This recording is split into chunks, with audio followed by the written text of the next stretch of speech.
Good evening, everybody, and welcome to the Covington City Council meeting for Tuesday, May 24th.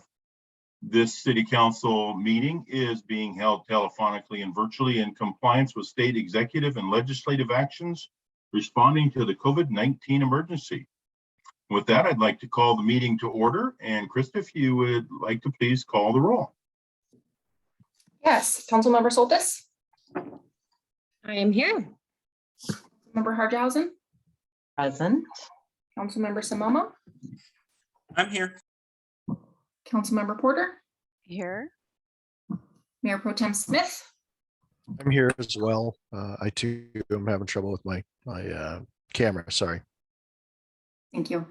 Mayor Wagner, I am present. we have a quorum, Your Honor. Thank you, Krista. And if everybody could please join me, rise and join me in the Pledge of Allegiance, please. I pledge of allegiance to the flag of the United States of America and to the republic for which it stands, one nation, under God, indivisible, with liberty and justice for all.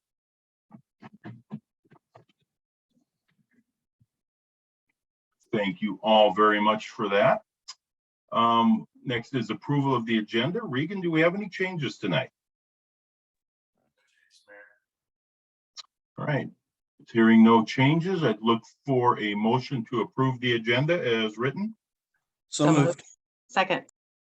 Been moved by Joe and seconded by Jennifer to approve the agenda. I'll call for a roll call vote. Sean, how do you vote? Aye. Christina, how do you vote? Aye. Jennifer, how do you vote? Aye. Joe, how do you vote? Aye. Beth, how do you vote? Aye.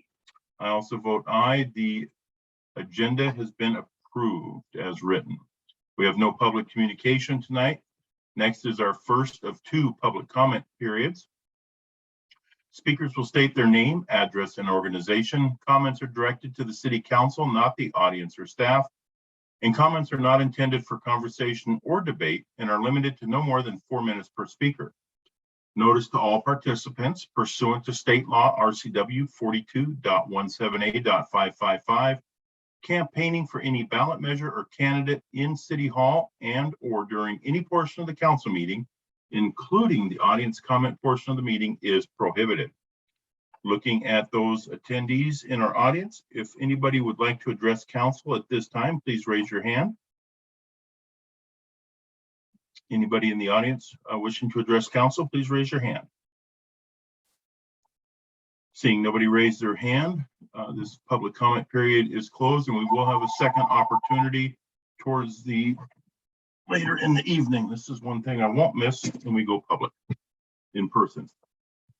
Next up is approval of the consent agenda consisting of items C1 through C5. Do we have a motion to approve? So moved. Second. It's been moved by Jennifer and seconded by Joe to approve the consent agenda, which is consisting of items C1 through C5. Call for roll call vote. Sean, how do you vote? Aye. Aye. Did you hear me? Are you there, Aye. Sean? Aye.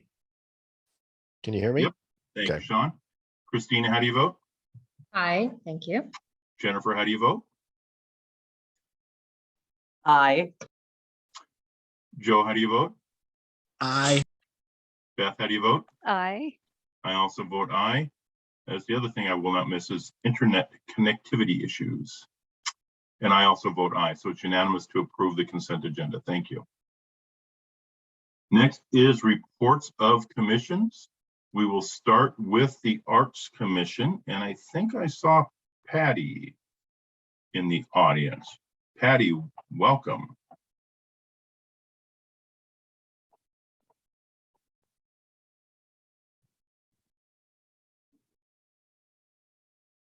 Welcome, Patty. Good evening.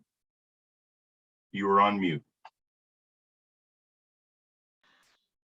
Hi, how are you? Great, Patty. Thanks for joining us tonight. Excellent. Oh, hold on a second. Let me see if you can see me. All right, we just have a quick report tonight.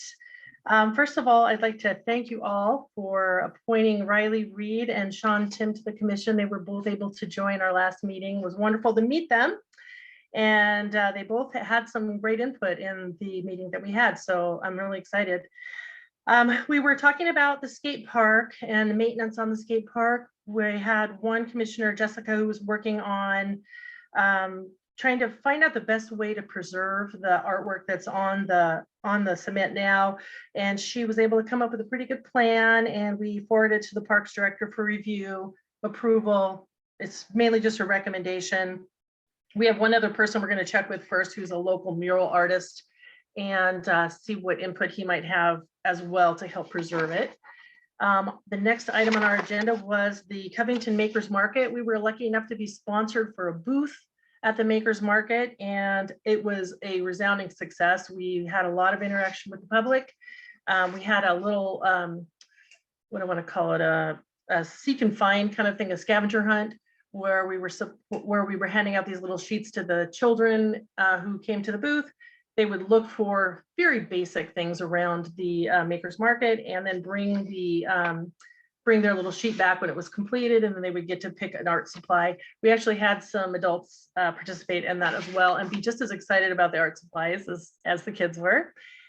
We also have our commission retreat coming up. We have been struggling to get a date set for this, but I think we're finally getting narrowed down. We did decide to wait until our 2 new commissioners were in place before we actually set that final date. So hopefully in the next month or a month and a half, we'll have that completed. And we'll be going over a lot of the potential projects that we have coming up this year, and some changes that we might be seeing in the commission in our programming for the upcoming year. And for new business this year, we are investigating an art grant program that we would work with local businesses to encourage placement of art in the community. So that's something we will be discussing at our retreat, and finding out how we can partner with CEDAS to make that work as a team up with them to make that work out. And we are also looking to get the rotating art program started again. We had kind of put that on hold for COVID, so we're back to figuring out how we're going to implement that program. And the final thing we had is that we had to say goodbye to Marita. She has completed her term as the art commissioner, and we are really, really going to miss her, although she says we haven't seen the last of her. So that'll be it for the Arts Commission tonight. Thank you, Patty. Does anybody have any questions for Patty and the Arts Commission? All right, Patty, thank you very much for everything you and the entire Arts Commission do, and we really appreciate it. Thank you. Thanks. I'll let everybody know. Thank you. Next is CEDAS, and I do not see Josh or Kaylin here. So let's move on to the Equity, Cultural, and Social Justice Commission. Bronwyn, welcome.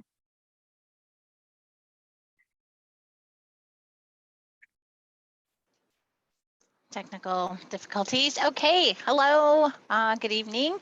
Yes, my name is Bronwyn, and I'm here from the ACSJ.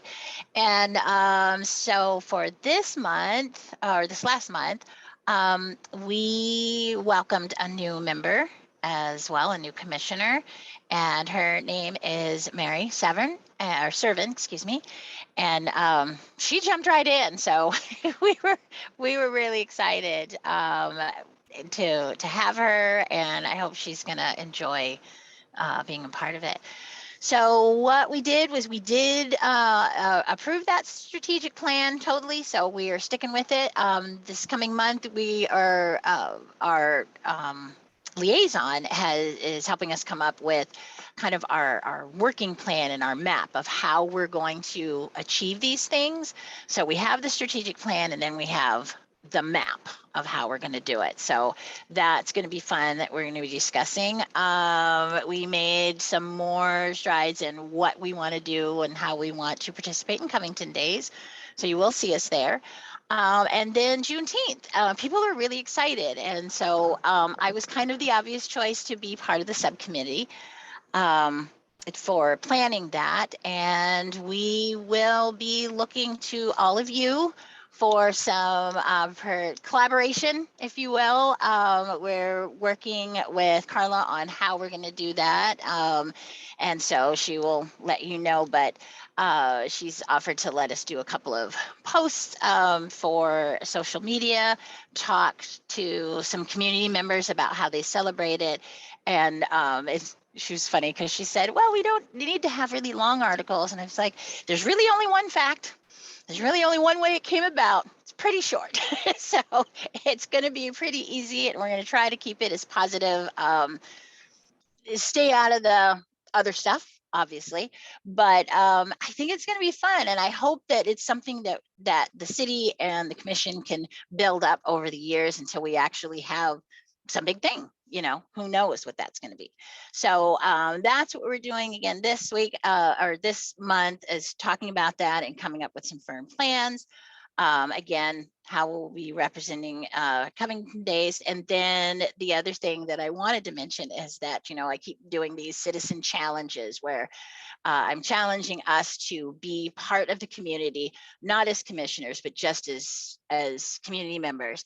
And then maybe our face will get familiar. And then, when we introduce ourselves as commissioners at the summer Covington Days, people go, oh yeah, we saw you.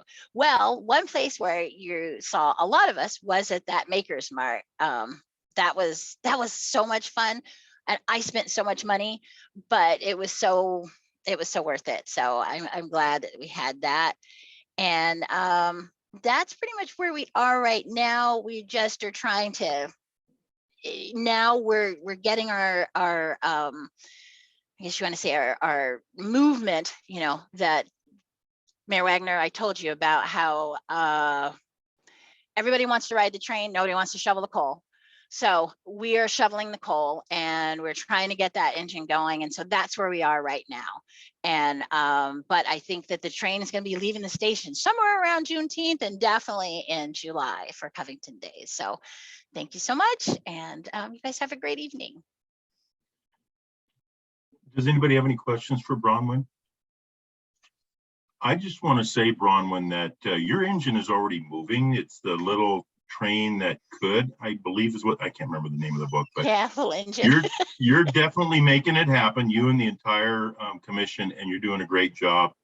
And it was great seeing you at the Makers Market and some of your other members out there. So thank you for showing up for that.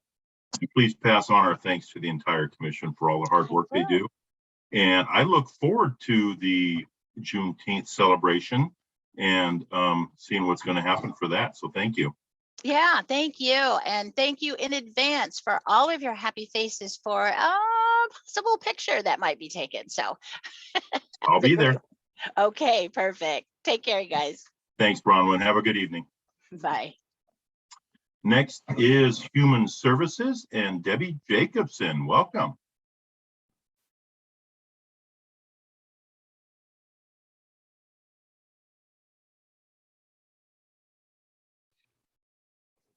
Evening, Debbie. Thanks for joining us tonight. Thank you. Hope you're all doing well. We had an aggressive agenda this last month, so I'll just push on through it, let you know what we're up to these days. It was really delightful because we're meeting in person. So the last two meetings, it was so nice. It was just so nice. We have commissioners that I've worked with for almost 2 years and had never worked with in person, but it felt like I knew them. So when I actually saw them, it was interesting how normal it felt, but a treat all the same. The city staff member, Daphne, had come to speak to us about the comprehensive plan review. And we were really interested in hearing that, and having been involved with the initial comprehensive plan. I couldn't wait to hear, where we're at today. And unfortunately, she was having really serious technical issues, and we could not get her on board and stick at all. And we had such an aggressive agenda at one point, we finally had to just say that we would really like to be able to come to another commission meeting that she presents at, or to look at a recorded voiceover with the slides that she presented so that we can get the information. There's genuine interest on the part of the commissioners to see that. We had a new youth commissioner, Samantha, that was supposed to start that evening, and she didn't show, and unfortunately had some substantial issues with the public transit and ended up down in Tukwila, which Julie was amazing. As soon as she told me where she was, I pulled into my driveway. And it was like 9 o'clock at night. And as soon as she said she was stuck, I was already pulling out of the driveway, going, where is she? You know, somebody's baby's out there stuck in Tukwila. And Julie was amazing and got things taken care of. And the young lady had a friend, her mom doesn't drive, and her dad was working. It was just a really difficult combination of things. So we're going to discuss as a commission if we can somehow work it out for us to help get her to and from the meetings, if that's a commitment we can make. She is on the outer edge of towards the Kent area, which is a little bit more difficult for us with those of us that are commuting to get to the meetings and stuff. So we really hope we're able to work that out. So we discussed the Polaris event. I had mentioned this last month that we decided as a group to hold another a resource event at Polaris. We need to freshen things up because it's been a while and we've had the COVID effect, and don't anticipate a whole lot of difference in the responses that we received in the past on our surveys, but we decided as a group with fresh commissioners, fresh eyes, and I on the DEI subject matter that we approach it again with a place that's had almost a full turnover, you know, in residents. And so we're doing a survey that's very similar to what we did to find out what needs they see that they themselves need or the people that they live around may need.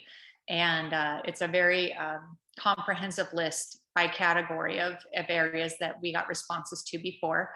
And we're also getting it translated. Julie reached out for us and found out what the primary languages that are spoke besides English there. So we got those, and we have a couple of commissioners that are connected. We have the ability to get translation done in different languages. So we're making an extra effort. There's a small percentage there, but for us, no larger than that housing development is. We really want to do what we can to see if we can bring resources to them that are directly helpful. So we're going to have it September 10th is when we're holding that event, and we're going to bring lunch. It's going to be a Saturday. It's what we had done before, and what the manager said is when the most people are home and available to come and participate. And we'll have lunch, and we're inviting all of the people that we have provided grants to, and framing it, letting them know we know it's very difficult to reach community residents in the Covington area and to meet your commitments to your grants, and that we're providing a perfect opportunity for them to come and represent their organization and to help people directly in the crosshairs of their work and their missions. And so I think we had 36 applicants last time around, so we should have a good number. And it runs the gamut of the types of resources that we're able to provide at those events. So we're looking forward to the results from the survey, and then also the results that we see from our partners that come to participate. So the community care specialist update was very exciting to know that there were a couple applicants already by that point, and it just recently posted. And I'm very excited and honored to be sitting on the review committee, interview committee. I can't tell you how excited our group is about this role and what it can do for the residents and support our police officers. It's amazing. It's really amazing. And I'm excited to have the privilege of being a part of seeing that come through. The recruitment update, we had our video that we put together, and it's been on the city's website, I'm sorry, not website, but social media. We're all going to circulate it through different sources that we have amongst ourselves and our own social media. And then the last big thing that we tackled at the end of all that was the grant application binders. We got our applications. We have a really aggressive schedule because we're a little behind because of some of the deadlines, the way they landed just weren't in our favor. So we're going to be reviewing 8 grants per month, and then we will sit down as a group and go over our scoring and discuss how we scored and why, and our thoughts on each of those. That's how we approach it, bite sizes, and work towards October and a final culmination of all those conversations. So we all just sat and discussed our approaches. We have some veterans on the group and shared with the others some of our different approaches to going through a lot of that information and how we score, and we tell them to write in pencil, because once you talk to other people, you're gonna go, oh, that is such a good point. Oh, that's a really good point. I didn't think of that. And it's really great conversations. It's a lot of work, but it is the best thing that we do. It's pretty amazing. So that's what our next commission meeting is primarily going to be. It's going to be focusing on those grants and getting our feet on the ground. Thank Any you. questions about the work we're doing or the event? Does the council have any questions? That was a very good in-depth report, Debbie. Thank you very much for sharing all that information. No, I really appreciate it. And make sure you let us know when the September 10th gets closer so we can invite council if you'd like us to be there. Oh, yes, we will do that. And I'll be reporting consistently over time also and let you guys know when that is as well. Okay. Thank you, Debbie. Thank you so much. I appreciate your support. You Take bet. care. Please pass on to all the commissioners how much we really appreciate all the hard work they're doing, especially now that you've got your books. Yes, yes, it's very nice. Thank of you, Debbie. Thanks, guys. Take care. Have a great evening. You too. Bye-bye. We do not have a Parks and Recreation discussion tonight because they did not have a meeting this past month. And next is Planning, and Murray Williams, welcome.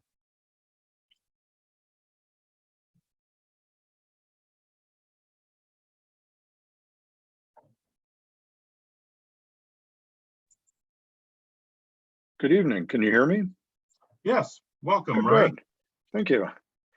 Well, let's see. We are the Planning Commission. We are in the throes of the comprehensive plan update. At our last meeting, we went over a community outreach program that we're working on to try and get the news of the comprehensive plan update out to as many people as we can and get their input on what they would like to see in Covington and issues that they would like to see addressed over the next couple of decades. And so we're doing that by getting out. We're going to have some pop-ups and some of our larger stores, visiting HOA meetings. We'll be at Covington Days, and also meeting with community organizations to just educate people on what the comprehensive plan is all about and get their input on it. We especially are trying to reach out to people who don't regularly actively participate in the city to make sure that they're included, as well as those that do. So for our next meeting, we're really looking forward to a joint session with the Equity, Cultural, and Social Justice Commission, where we're going to work on some branding and get input on engagement opportunities. So everyone's really excited about that. It was really fun to have that commission reach out and be interested in working with us on that. And we're certainly interested in working with them on it as well.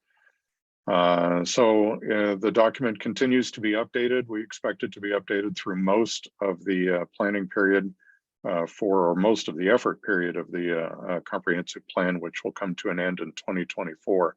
So I'm sure that I and others will have more to say about it at future meetings as it continues to come together. That was it for this month. Are there any questions? Council have any questions for Murray? Murray, thank you very much for reporting tonight and giving us an update from the Planning Commission. And please pass on our thanks to all of the commission members for all the hard work you're doing. I will do that. Thank you very much. And I appreciate the opportunity. Have a good evening. You too, Murray. Thank you very much. Bye-bye. Next is our Youth Council. And I'm not sure if Elizabeth is on. or if anybody's reporting from the Youth Council, raise your hand if you are. I don't see anybody, Krista. So we won't have a report on the commission tonight. And so we will move into new business. Item number 1 is to consider an appointment to the Equity, Cultural, and Social Justice Commission. Does council wish to take action this evening?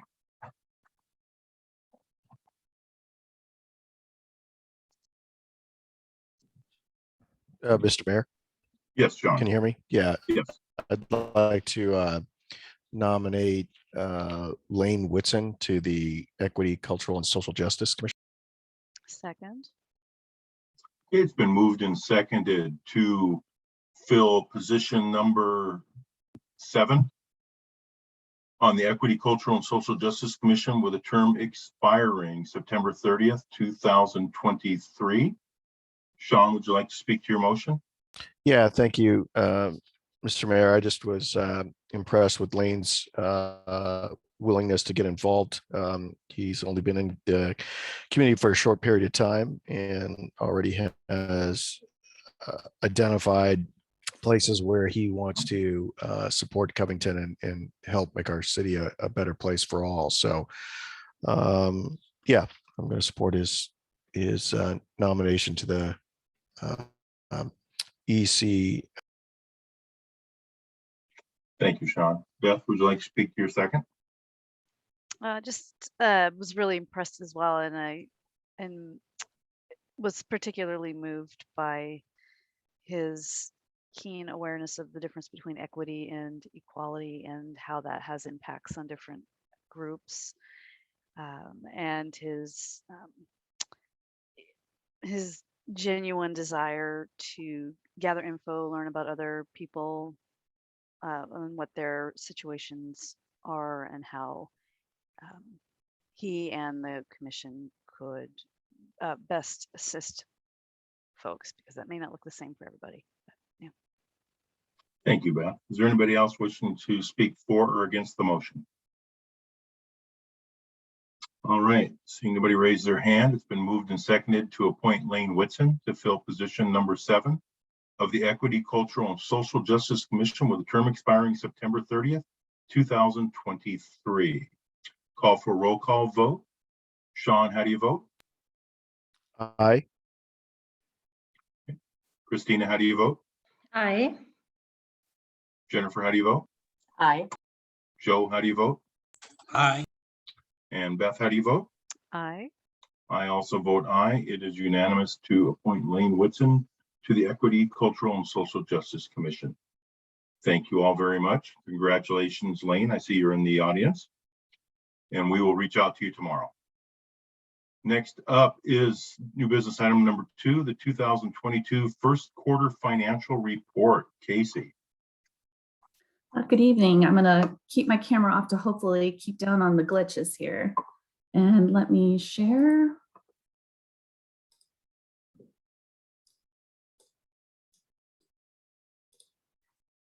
All right, is everybody able to see that okay? Yes. Okay, perfect. Okay, so I'm skipping the summary parts because we'll get to that in detail on the next pages.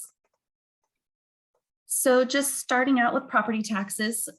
So property taxes, we don't see a lot of activity in the first quarter because most of that comes in second quarter, April and May, after the first payments are due. But just to see what we've received so far, we've received $116,736. And our collections are down just a little bit from last year by 3.1%. But our levy for this year is a little over 3 million. It's 3,055,000. And our current levy rate is 0.83 per 1,000 assessed value. And our assessed value did increase this year. It's at 3.7 billion. It's an increase of $560 million over 2021, or 18.4%. So for real estate excise taxes, we've seen strong first quarter earnings through first quarter collections. We've brought in $329,000, or 36.7% of our $900,000 budget, We're almost right even with what we brought in 2021, just $2,544 difference, just a little bit lower. So for sales, there were 37 new home sales, 68 existing home sales, and 1 lot sale through first quarter.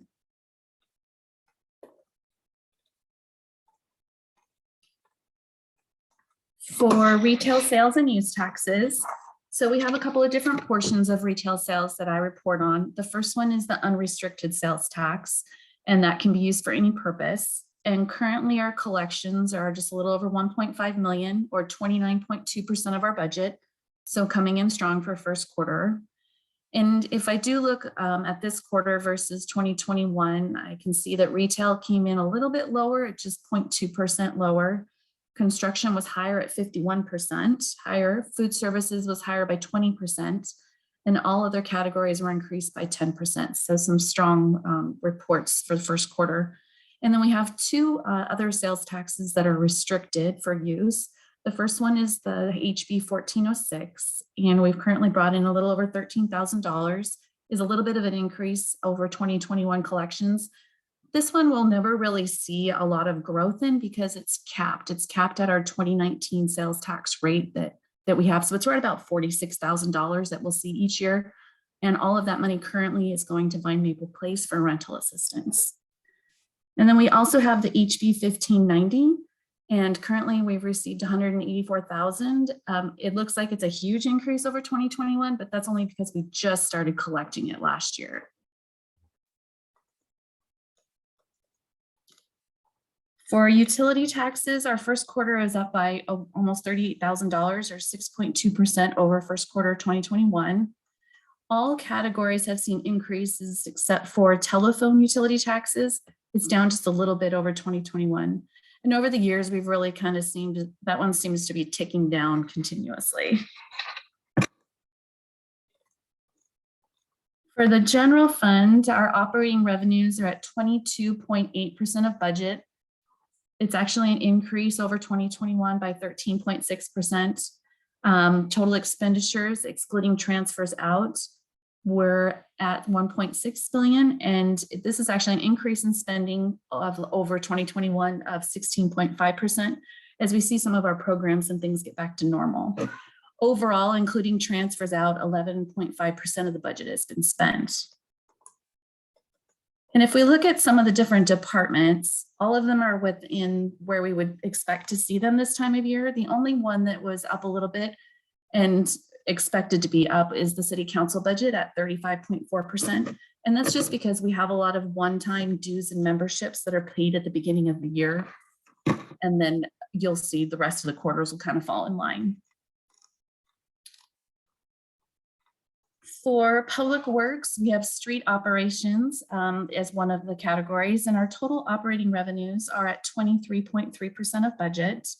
And some of the major revenue sources that are in the street fund, and one of them is the Comcast franchise fee. And first quarter, we're at $66,640 or 26.3% of budget, almost completely even with 2021. So right on target. Gas taxes are a little bit below estimates at 24.3%, just barely, but we're actually seeing an increase over 2021 of 6.8%. Motor vehicle fees are at $80,000 and they're down 10.4%. I've actually got an email into DOL to try to figure out what the discrepancy is. That was a little bit more than I was expecting. For total expenditures, excluding transfers out, we're at 18.6%. So again, well within the budget parameters for this time of year. And street operating revenues are currently a little bit more than operating expenditures. And we do have our general fund transfer that always helps offset any deficit that occurs in the street fund. And the current transfer for first quarter was $24,000. For the swim fund, this one kind of works, well, it does work exactly the same way as the property tax works in the general fund, where we don't see a lot of activity in the first quarter. Most of the activity takes place in the second quarter and then in the fourth quarter. The total levy for this year is a little over $3.7 million. Our total operating revenues are currently at 4.7% of budget. Again, that looks like it's low, but that's on target for what it's supposed to be for first quarter. Total expenditures, excluding transfers out, are at 12.8% of budget, just almost $500,000. For development services, our total revenue is currently at $196,000 or 7.6% of budget. That looks like a massive decrease over 2021, and it is, but we had a major project that came in 2021 in first quarter that pretty much set the budget for the entire year. A station by Vintage came in February of 2021. So when we're comparing this quarter versus last quarter, there was major activity last year. The number of permits for single family residences for first quarter are at 0 compared to 18 in 2021. And for all permit categories, there were 109 permits issued compared to 125 in 2021. I will mention that things have picked up a little bit, even though our single family residential units are down year to date. Right now, we have 9 versus 18 at the same time last year, but our total permits are at 164 versus 157. So we're still seeing some strong permit activity. So for total operating expenditures, we're currently at 13.3% of budget, so below budget expectations for this time of year. For aquatics, recreation, and cultural arts, so for first quarter budget to actuals for aquatics revenues, we're at $119,000 or 22.7% of budget. And recreation and cultural arts is at $89,000 or 31.7% of budget. And I just will mention that our program revenue is definitely increasing from 2021 to 2022. Aquatics has seen a 44% increase, and recreation has actually seen a 290% increase. So you can definitely see also with the aquatic center splash count there that our program activity is definitely ticking up. For operating expenditures for aquatics, we came in at 18.1% of budget, and recreation and cultural arts came in at 17.7% of budget. So again, below what our budget estimates are for this time of year. For cash and investments, our total cash is currently over $34 million. This is an increase over to December 2021 of almost $4 million. The largest gainers were the general fund, REIT, the CLFRF fund or ARPA funds, and the SWIM fund. The local and government investment pool is where we keep most of our pooled cash, our excess cash, and we're earning, again, a really minuscule amount of interest, but we're still earning something, 0.22%. And we have some investments outside the LGIP at $5.8 million that we are currently earning a little bit more than the investment pool because we locked in before things kind of started going downhill. So if you're looking at our cash by fund, you'll see that there's a couple that are down from this time last year, and those are a couple of our contingency fund and our cumulative reserve fund. And those are just, again, the changes that we're seeing in our investments as things are starting to tick down. Those aren't real losses. I have to report unrealized losses, and it kind of balances out over the year. So until that investment matures. And then the CIP fund, you can see that that one dipped as well, 3.4 million versus last year. And that's just drawing down of our mitigation fees to keep our projects such as like the 204th project going. And speaking of CIP projects, so for the first quarter, we haven't collected any GMA mitigation fees or park fee in lieu or park impact fees. And again, those are tied to building permits. So with no single family residential building permit activity in the first quarter, we didn't see any activity there also. And really not a ton of activity first quarter in our CIP projects, other than our major project, the 204th. You can see we had some major revenues and expenditures go through there. Also, not a lot of activity happening in our bonds and our public works trust fund loans. Those principal payments take place in November and in June. So we won't see anything changed with those until either second quarter or fourth quarter. And then back to the traffic impact fees that I mentioned in the cash. Again, our current balance right now of impact fees is almost 1.7 million that we still have that we can use to help fund some of these CIP projects that we have going. And then I have one other page I wanted to go over with you that wasn't included in your packet. Literally just finishing up my financial statements today for 2021. They're due to the state by the end of the week, so we're just wrapping those up. but I just wanted to show you how our ending fund balances ended for 2021.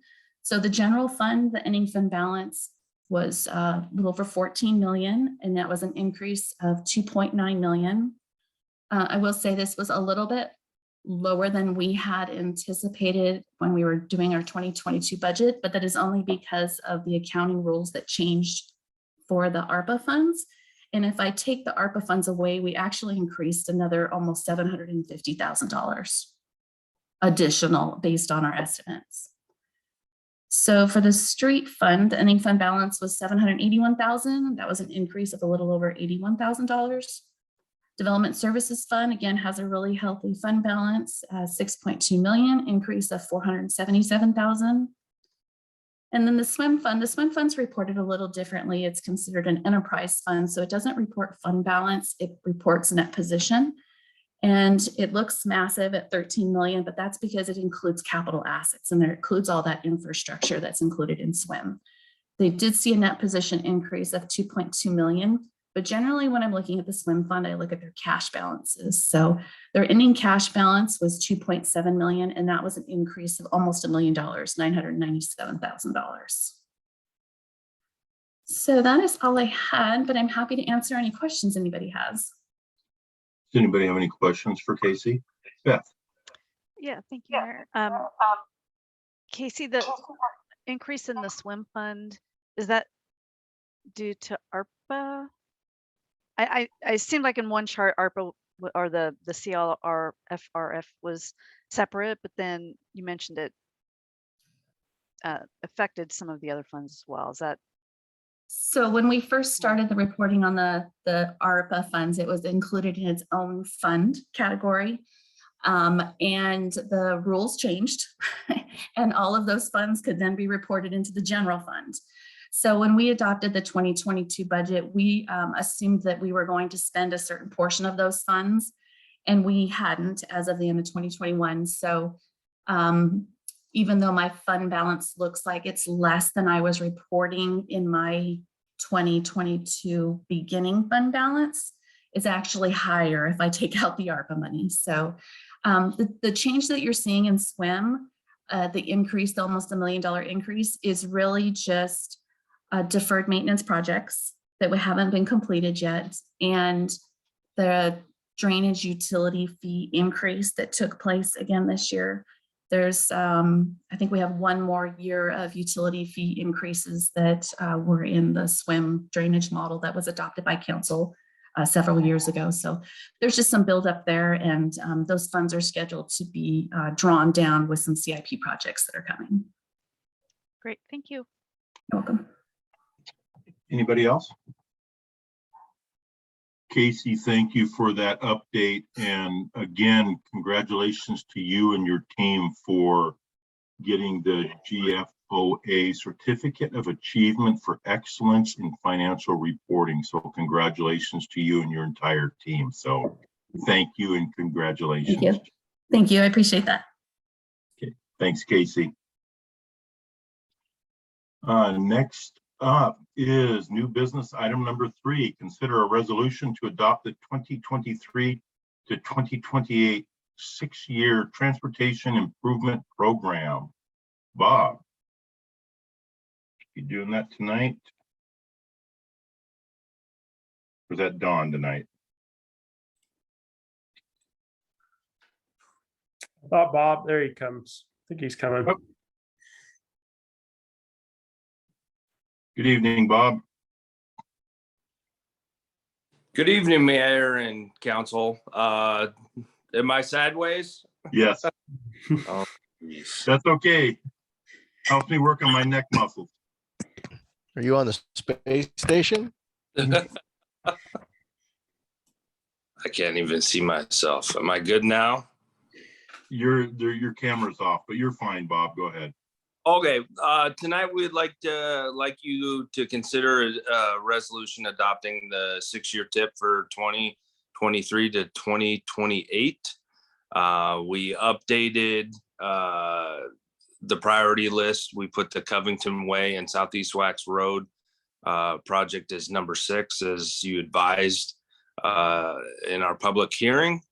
And if you guys have any questions or would like to make any modifications, we can address that now. Or if you'd just like to move to adoption, we can do that as well. Thank you. Thank you, Bob. Does council have any questions or comments? Are you prepared to take action tonight? So moved. Second. Been moved and seconded to pass a resolution adopting the City of Covington 2023 to 2028 6-year transportation improvement program. Joe, would you like to speak to your motion? It's always good every year to see the list in person, to know what our plans are and to see where we're getting funded. So I'm just, let's go build some roads. Thank you, Joe. Sean, would you like to speak to your second? Yeah, I'll just second that. I appreciate all the work that the city puts into pulling these plans together. Makes it easy for us to ask educated questions, and appreciate your prompt response to those. So thanks again. Thank you, Sean. Anybody else wishing to speak for or against the motion? All right, seeing nobody raise their hand, it's been moved and seconded to pass a resolution adopting the City of Covington 2023 to 2028 6-year transportation improvement program. Call for a roll call vote. Sean, how do you vote? Aye. Christina, how do you vote? Aye. Jennifer, how do you vote? Aye. Joe, how do you vote? Aye. Beth, how do you vote? Aye. I also vote aye. It is unanimous to pass the resolution adopting the 6-year TIP. Thank you all very much. Next up is to consider approving the purchase of parcels 3622059072 and 3622059093 to expand the boundary of SoCo Park and authorize the city manager to execute closing documents and complete other actions necessary to acquire the properties. Ethan, welcome. Thank you. Good evening, Mayor and Council. So on February 15th of this year, the city entered into 2 separate purchase and sale agreements to purchase 2 properties adjacent to SoCo Park.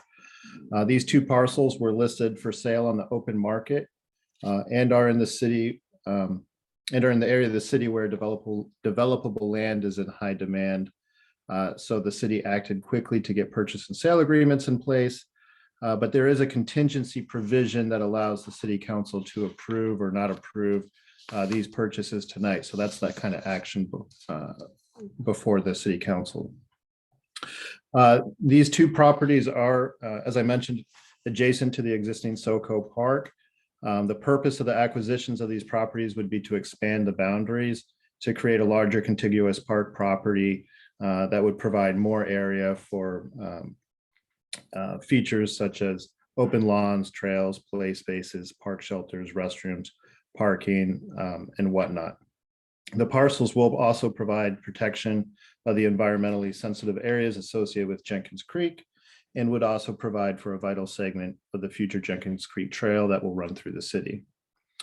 We did do the typical due diligence items that we do prior to acquiring a property. We completed an ALTA survey. We completed a phase 1 environmental assessment. We completed a critical areas assessment, and we also did an initial cultural resource assessment. The result of all of those was nothing concerning, so that's always good news. They are currently single-family residences there, so if the city were to purchase those and use those to expand the park boundary, the residences would be demolished and removed, similar to the 3 other parcels that were used to make the existing SoCo Park. I'm also going to share my screen right now.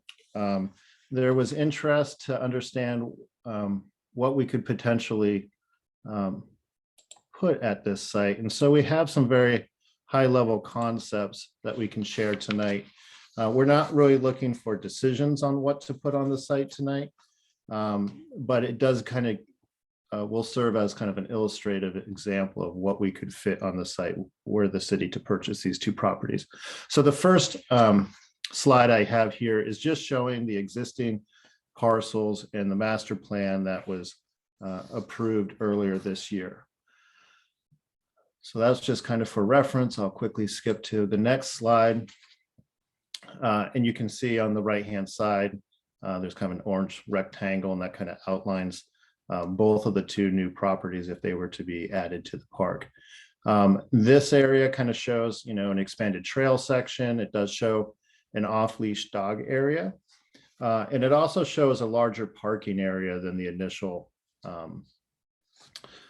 master plan. So it does have an in and out for the parking area as well as more parking spaces.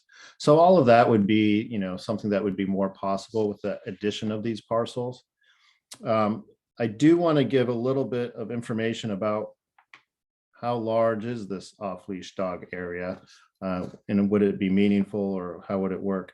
And it would be approximately 4,000 square feet. You could fit something about that size on those two parcels, and that's not very large. That would be a small urban type off-leash dog area. And for reference, I don't know if anybody has dogs or goes to some of the nearby dog parks, but so that was 4,000 square feet. Maple Valley's dog park at Summit Park is 70,000 square feet. And Kent has a dog park at Morrill Meadows Park, and that's about 45,000 square feet.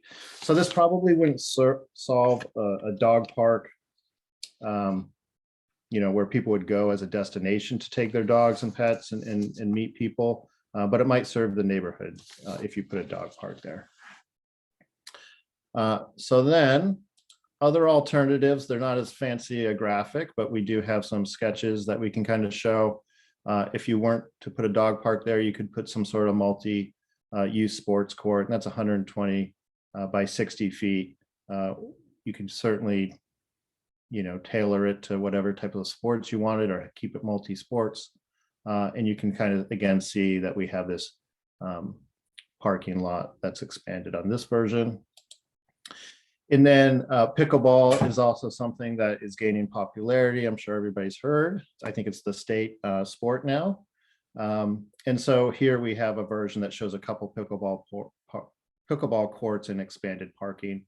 You probably could come up with some other layouts as well that could perhaps even have more than 2 pickleball courts. So without going too much farther into concepts, that's just to kind of give reference of what the 2 acquisitions could potentially provide. I'll share that the Parks and Rec Commission has reviewed the proposal to acquire the properties and does recommend approval of the purchase of these properties to expand SoCo Park. I'll also share that if the City Council did approve purchase of these, closing would be anticipated to occur in June or July. And then if the City Council approved this and we purchase the properties, there is a 6-month limited 6-month rent back provision for one of the sellers. So we'd be renting back to them for 6 months. That's part of the agreement. We did do appraisals on these. One of the properties was appraised at 600,000, the other at 650,000. They were both agreeable at 660,000. And then the total acquisition related costs are estimated to be just under $1.4 million, and that includes all those due diligence items. The proposals that the acquisition related costs would come from the town center's reserve. We have applied for a waiver of retroactivity from the Washington State Recreation Conservation Office, so we can apply for future grant funding to be retroactive towards this purchase if it moves ahead. And we've received approval of that waiver, and we're currently, we've submitted an application or currently going through the grant application process with RCO for grant funds towards this. That could reimburse the city up to about 50% of the costs. And with that, I'll take any questions or it's, I'll leave it with the council for consideration. Council have any questions? Beth? Yeah, thank you, Mayor. So Ethan, I do have a question. So and I know we wouldn't know for sure if we would be granted receive the grant funding, until that process goes through. harebrained idea. If one of those houses, you know, how I don't like just demolishing perfectly good houses until we absolutely have to. Is it possible that we could use one of those other houses for a youth center since our youth are asking for a place to go? Would that fit the model of the grant because it's kind of recreation? And even if it doesn't, when would the homes likely get demolished? So it wouldn't fit the grant category that we've applied for. In fact, I don't know if there's a grant category that would allow for a use like that for something like this, at least as part of the RCO programs. You know, I think, you know, if we wanted to repurpose it, if we don't use the grant, if we don't go after grant funds or don't get awarded the grant funds, then it's just city dollars that are using to purchase the property, and the city could choose to do whatever they like with those properties.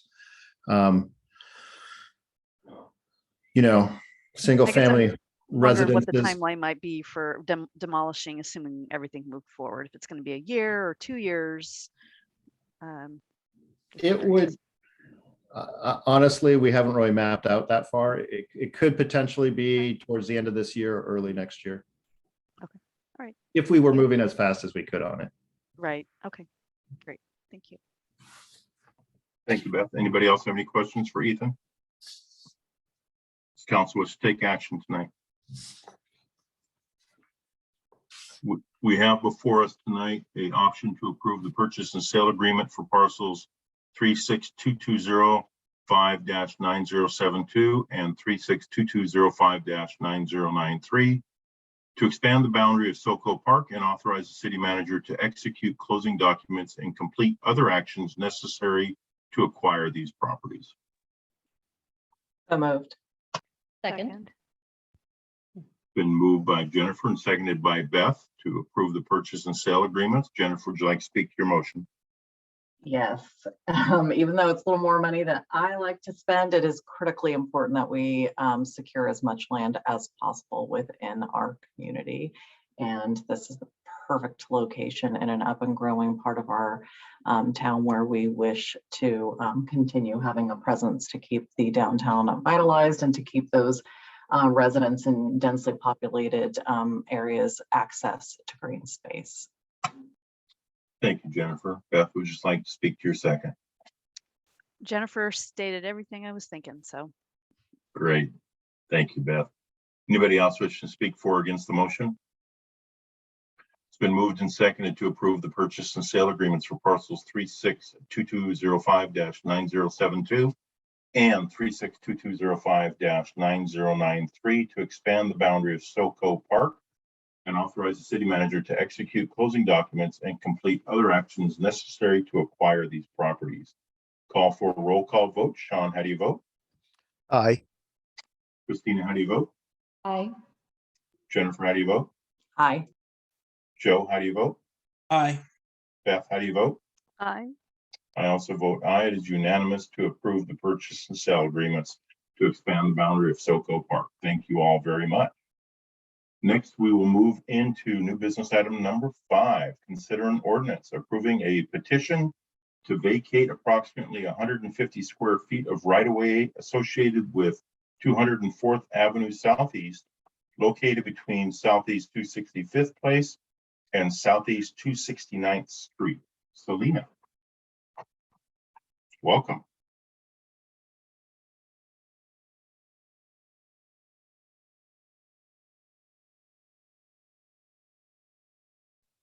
Can you hear me? Okay, I'm sorry, that took me a second. Actually, Ryan Harriman's going to do the presentation tonight. So I think Krista will bring him forward. Okay. Thank you. You bet. Thank you, Selena.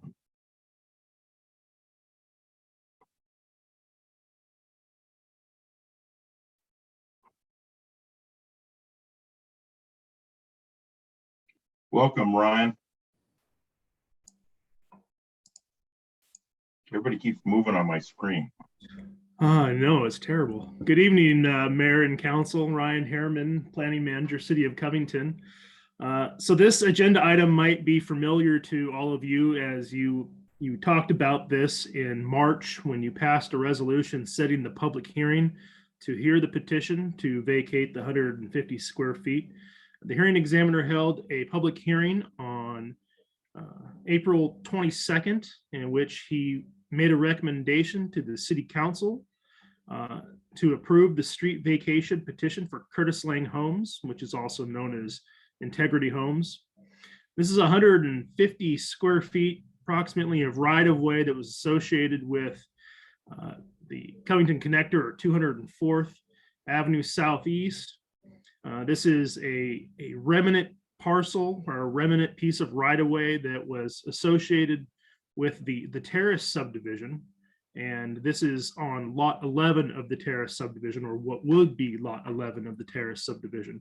So with the vacation of this right-of-way and the purchase and sale of this right-of-way to the petitioner who is also the developer would be able to build lot 11 to its full extent.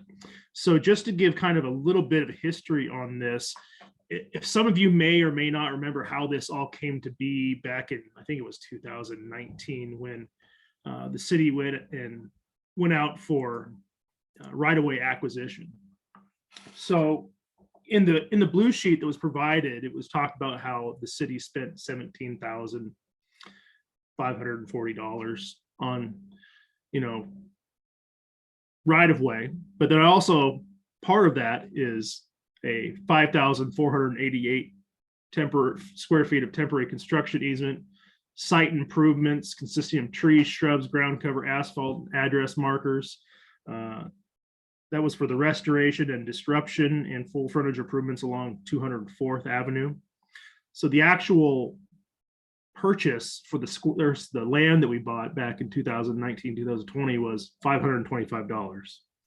So since this request is coming for right-of-way vacation that CIP funds were used for the purchase and acquisition of, 100% valuation has to be paid back to the city, which is consistent with the appraisal that was provided by the petitioner and reviewed by our consultant.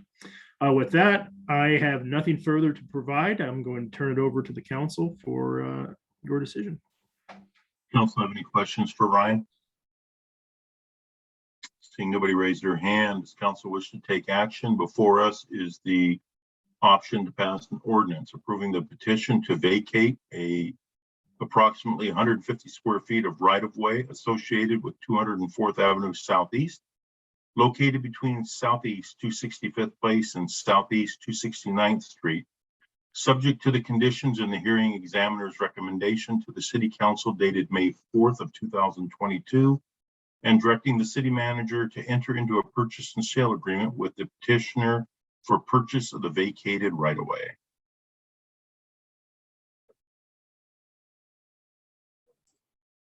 So moved. Second. Been moved by Joe and seconded by Sean to pass an ordinance approving the petition to vacate the 150 square feet of right-of-way. Joe, would you like to speak to your motion? Not tonight. Thank you, Joe. Sean, would you like to speak to your second? No, I'm going to support this proposal. Okay. Anybody else wishing to speak for or against the motion? Hearing nobody's seeing nobody raise their hand, I'll call for a roll call vote. Sean, how do you vote? Aye. Christina, how do you vote? Aye. Jennifer, how do you vote? Aye. Joe, how do you vote? Aye. Beth, how do you vote? Aye. I also vote aye. It is unanimous to pass an ordinance approving the petition to vacate approximately 150 square feet of right-of-way associated with 204th Avenue Southeast. Thank you all very much. And Ryan, thank you for the presentation. We appreciate it. Next up is new business item number 6. Consider awarding the construction contract for the roundabout rectangular rapid flashing beacons project, CIP 1029, to the lowest responsible bidder. Don. Thank you, Mayor and Council. As you see on your blue sheet, we had a bid opening on May 5th. We had 4 bidders that responded. The lowest bidder was Rain City Services at $322,912.54. Our engineer's estimate was $321,800. So it's nice when you actually get one that hits, especially in this bidding climate for costs. So we're definitely good with that, and also having even a second bid that was within 8,000 of our estimate as well. So staff's recommending that the project is awarded to Rain City Services. The project is funded through federal funds that we received through the Highway Safety Improvement Program. The only piece that the city would have to cover is $8,000 for the 1-year guarantee that we put in there for these flashing RRFBs. So that's the only thing that's not covered by the federal funds. Everything else is covered within that. And so we're excited to be able to do that, build this project. And as a reminder, that's for the roundabouts at the Don Henning roundabout and the Foss roundabout. So with that, I'm happy to answer any questions that anyone has. Does council have any questions for Don tonight? All right, Don, thank you very much. Seeing nobody raise their hands, council, before us is the option to award the construction contract for the roundabout rectangular rapid flashing beacons project CIP 1029 to the lowest responsible bidder, and authorize the city manager to execute minor changes to the agreements as necessary to successfully complete the project that are within the existing spending authority of the city manager. Council wish to take action. So moved. Second. It's been moved by Christina and seconded by Sean. Christina, would you like to speak to your motion? Sure, I'll be quick, but that roundabout is both wonderful and and just a tragedy at times, both in my experience and others. It's absolutely necessary as I see it fit, and with the responsible approach of our city staff, I stand in complete support of it. Thank you. Thank you, Christina. Sean, would you like to speak to your second? Yeah, I'm excited to see this going forward. Since the roundabouts have gone in, I've seen the public safety and improvement of the pedestrian crossings there is getting better and better. The flags were one step, but now I think it's time, as we found, to put those lights in. So I know a number of people in the community will be happy to see that. So well done. Thank you, Sean. Is there anybody else wishing to speak for or against the motion?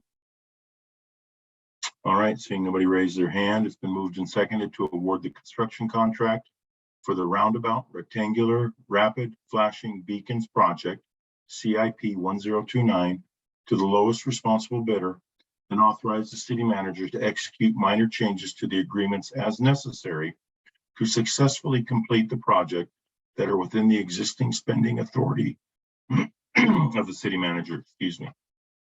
Call for a roll call vote. Sean, how do you vote? Aye. Christina, how do you vote? Aye. Jennifer, how do you vote? Aye.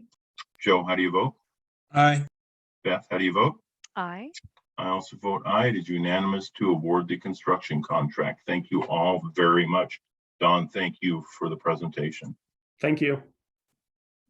Next is appoint the voting delegates for the Association of Washington Cities 2022 Annual Business Meeting. Let me get to that if it'll. So each year we can select up to 3 voting delegates. And I believe, Krista, correct me if I'm wrong, I believe it's Beth, Regan, and myself that are scheduled to attend or registered to attend. So with that, if council would so move to appoint, I know that our blue sheet said that I was the only one attending, but it, come on, computer. So, so before us is the option to appoint Councilmember Porter, City Manager Boley, and Mayor Wagner as the voting delegates to represent the city of Covington at the 2022 Association of Washington Cities Annual Business Meeting, which will take place on Thursday at the end of June. Do we have a motion to approve? So moved. Second. Okay, it's been moved and seconded to appoint Councilmember Porter, City Manager Boley, and Mayor Wagner as the voting delegates to represent the city of Covington at the 2022 Association of Washington Cities Annual Business Meeting. Christina, would you like to speak to your motion? Just a big thank you for stepping up, and I have full trust in you, and just thank you. Thank you, Christina. Jennifer, would you like to speak to your second? I know you all will represent as well. I have full faith in your decision-making and your integrity, and thank you. Thank you, Jennifer. Is there anybody else wishing to speak for or against the motion? All right, call for a roll call vote. Sean, how do you vote? Aye. Christina, how do you vote? Aye. Jennifer, how do you vote? Aye. Joe, how do you vote? Aye. Beth, how do you vote? Aye, unless I have to abstain. Nope. Okay. Aye. And I also vote aye, so it is unanimous to appoint Councilmember Porter, City Manager Boley, and Mayor Wagner as your voting delegates. And just one thing to add, during AWC, we do have, the cities have what's known as Parade of Flags, where we each select a delegate to carry our city's flag during the opening ceremony and post the flag. And Councilmember Porter has agreed to do that and represent us as well. I mean, Regan did it 3 years ago, and there's no way I can follow Regan. So at least Beth can follow Regan to do that. So with that, that concludes our new business tonight. Thank you all very much. Moving into future agenda items. Our next meeting is on June 14th. It starts at 5:40 for various commission interviews, possibly at 5:40. Regular meetings at 7. This meeting will be in person. That is 3 weeks away. At least it's scheduled unless things change at the state level. So we will see you all in person at that time. Does council have anything they would like to see on a future agenda? All right, with that, we will move into council staff comments. Adam. Welcome. Hey, thank you, Mr. Mayor. I do want to highlight the community care navigator position. I'm actually pretty excited about that. Most of our officers are pretty excited about that. I think that can be a big benefit to us and to the members of the city. So I'm really excited about that. I'm glad that we can work together with Debbie and some of the other people in the city on that. I'm really excited about that. I think that's it, though. Great. Thank you, Adam. Next is Ethan.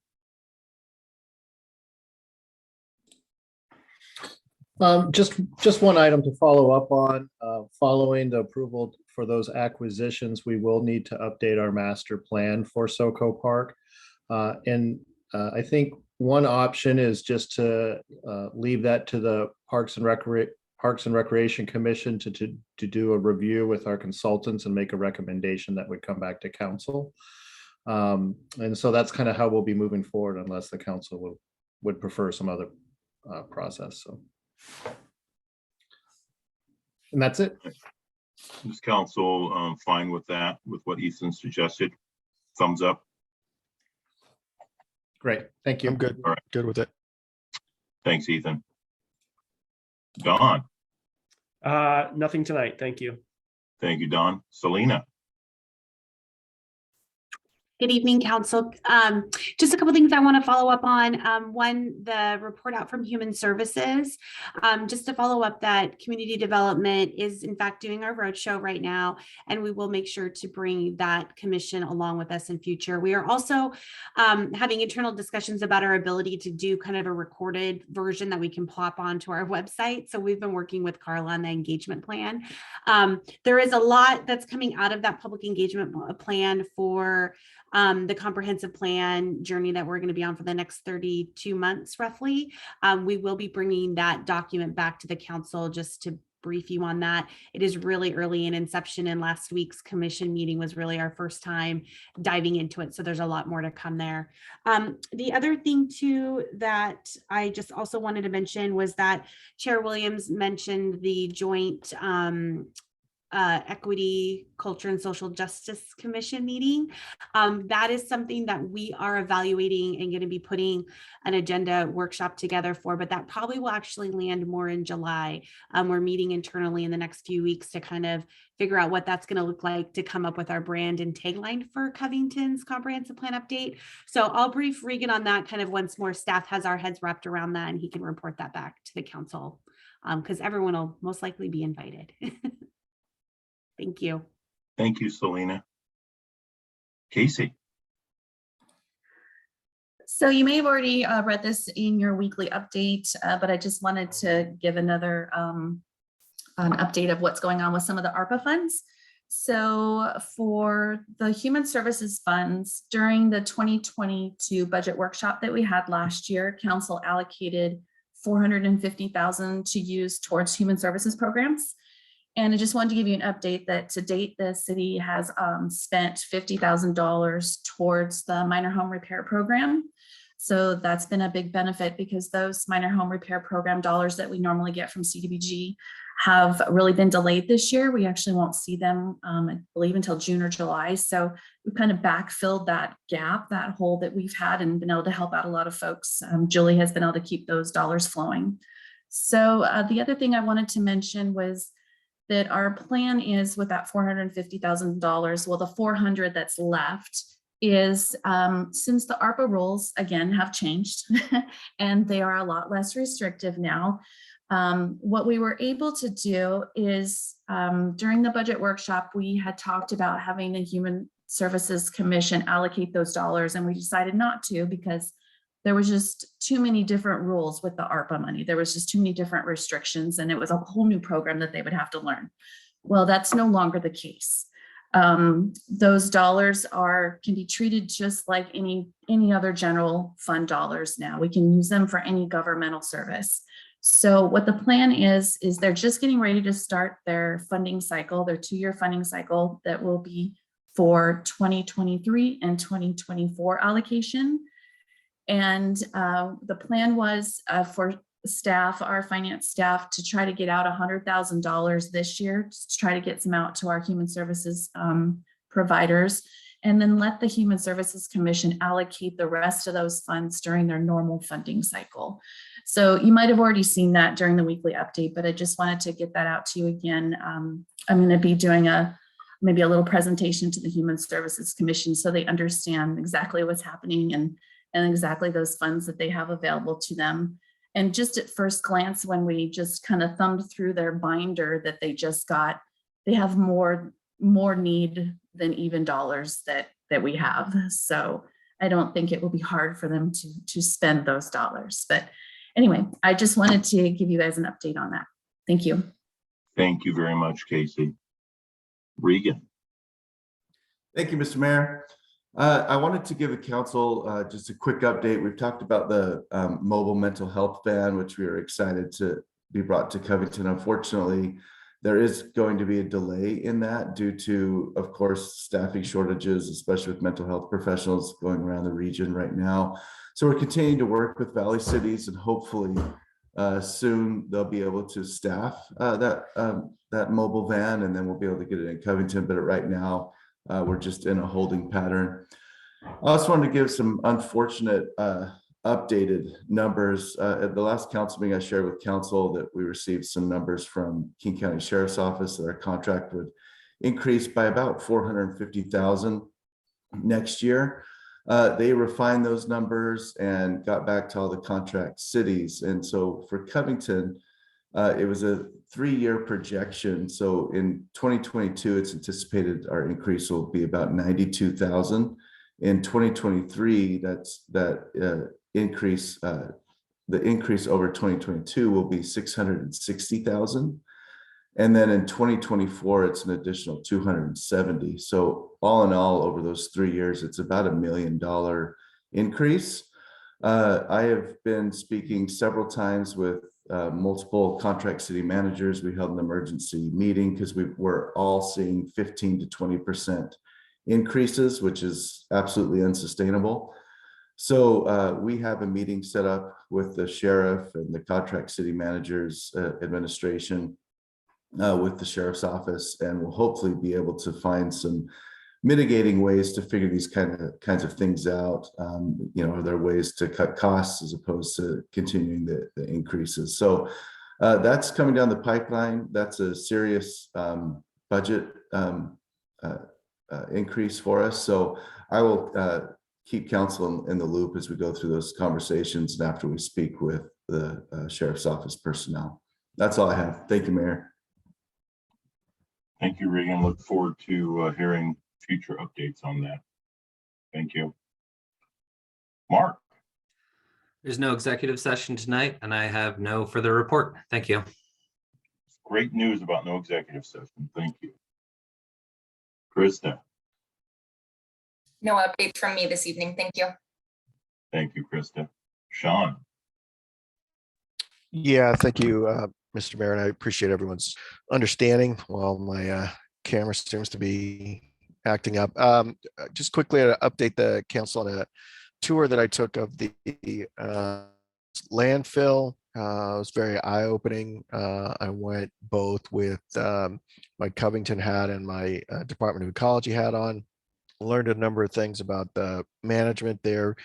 Of interest to Covington is that the King County is estimating that they will be at capacity here in maybe a dozen years, maybe a few more, and wanted to start working with communities and cities around Puget Sound on how to divert more of what we're sending to the landfill to other alternatives like recycling. They said a good percentage of the stuff that gets dumped there is recyclable material. So they're interested in working with our communities on how to do that. There's a large percentage of food waste that gets dumped at the facility that could go into compost. So I think there's some things we could the life of our landfill. Short of that, we are going to have to come up with some type of long-term solution for our waste management for this region. So I think it's timely that we're starting to go through our contract process here. So anyway, it's definitely worth the tour if you ever get a chance. Thank you. Thank you, Sean. Christina. Hello, council. I don't know if you can see me. I cannot see me. My video may be working, maybe not. But I just want to thank you for an awesome meeting. I know Regan sent out a couple emails about just the birds at the reserve, and clearly I'm very close to that. And it's been a really interesting week at the reserve with just birds dying. So I'm really kind of excited, kind of nervous to see where that goes. But thank you, big thank you to the city and to the neighboring communities for just taking care of and responding to the situation and not just neglecting what's going on. I'm currently at a retreat with a bunch of high school students, so send all the good vibes my way, but it's I think I'm learning more about myself than teaching. So thank you for an amazing meeting, and I hope you all have a wonderful night. Thank you, Christina. Jennifer. I just wanted to say I'm really excited about our June 14th meeting to meet in person. I am not fully recovered, but I am testing negative for COVID. So I will be there, super safe to be around for like 3 months. So I can't wait to see you all. Thank you, Jennifer. Joe. Just a couple things. We had Skip last week. We are continuing to have Mayor Bacchus and Mayor Ralph as our chair and vice chair. and we started looking at the budget, and we had way too many questions about the budget and some priorities. So that conversation is not complete. So I have no updates on budget for you for Skip, but I should have something for you in June. I am very much looking forward to our first meeting in person, council meeting in person, sitting at the dais since March of 2020. Can't wait to see you all again, as we've just had 2 meetings in person. And hug your kids a little tighter tonight. That's really all I'm going to say about that, but give them a good squeeze. Thank you, Joe. Beth. Yeah, just a couple of things. First of all, thank you very much for putting your faith in me as a voting delegate at the AWC meeting. And I'm really looking forward to representing Covington and carrying our flag for the parade. So I appreciate that. Just, I can't express enough. Every time I think our commissioners and our commissions couldn't outdo themselves, they continue to do greater and greater things. And I'm very excited about the cross commission collaboration, and things aren't happening in silos. They're working together, which I think will be a great perspective, and really looking forward to the things that are coming out of our commissions. They just keep getting better and better every year. So, and that's often for support to the from the staff too. So thank you very much. I am curious to hear about the King County Sheriff's Office and what those changes are. And, like I said, looking to hear more information about that. And another question, or just a food for thought, and I know it's not something to decide, but I am wondering if we would be able to use any House Bill 1590 funds for supplementing payroll for some of the mental health professionals. We were really looking forward to having this mobile van.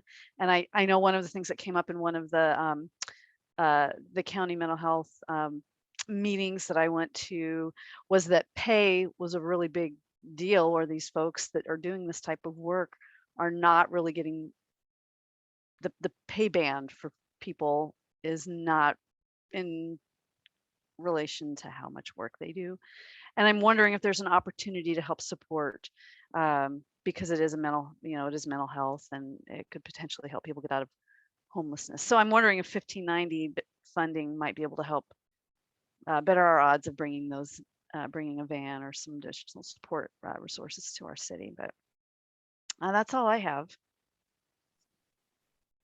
Thank you, Beth. Tomorrow I have the Sound Cities executive session. We as a board chose Karis Consulting to do a search for our new executive director to oversee Sound Cities. As you know, Deanna Dawson was hired by AWC as their new executive director.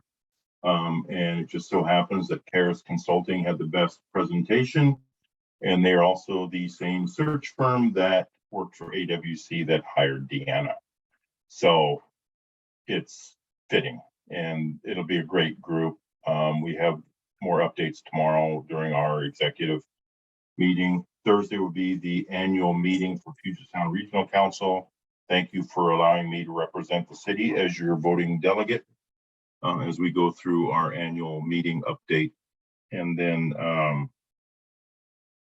looking forward to like Joe said, our first meeting in person on June 14th.